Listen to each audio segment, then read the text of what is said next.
What's one thing that businesses can do to help create those leads from their podcast that they may not realize? They may go into it thinking, oh, it has to be one specific way. What's something they may not realize can help them with that?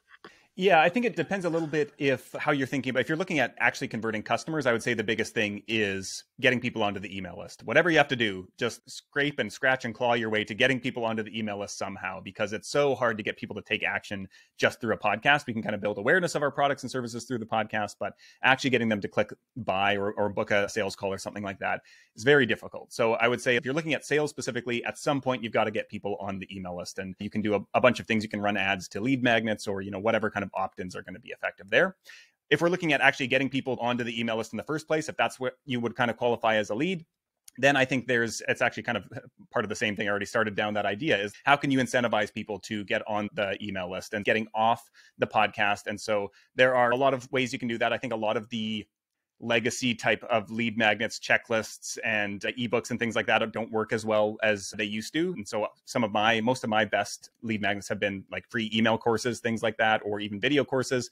And those have done a lot better a lot of times. I think with podcasting in particular, actually looking at other audio content. And so one of the things that I've seen work really well is if you offer like bonus audio content, maybe it's like an audio course that they can listen to it in their podcast app.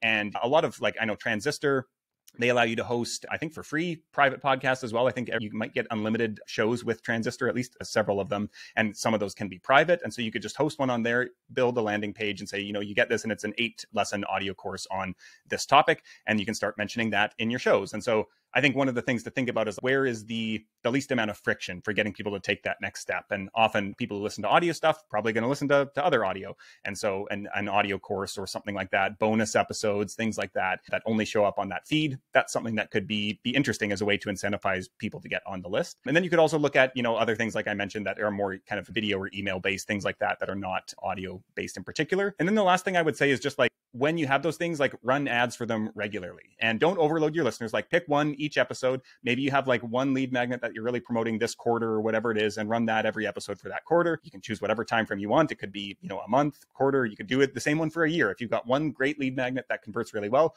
I would just keep doing that until it stops working. But get it out in front of people, and don't expect that the first time that you put it out there, people are going to sign up. But it's kind of this slow drip of like, there's the awareness. Mention it in your episodes more organically as well, in addition to the ads, and really make sure that you're selling to people like, what are they getting from this thing that they're not getting from the podcast? Because I think that's the thing that a lot of people are like, well, I'm already getting all this great information. Why do I need this other thing over here? I'd rather not be in my inbox. And so you kind of have to paint the picture for them of like how this will add to their experience of what they're already getting.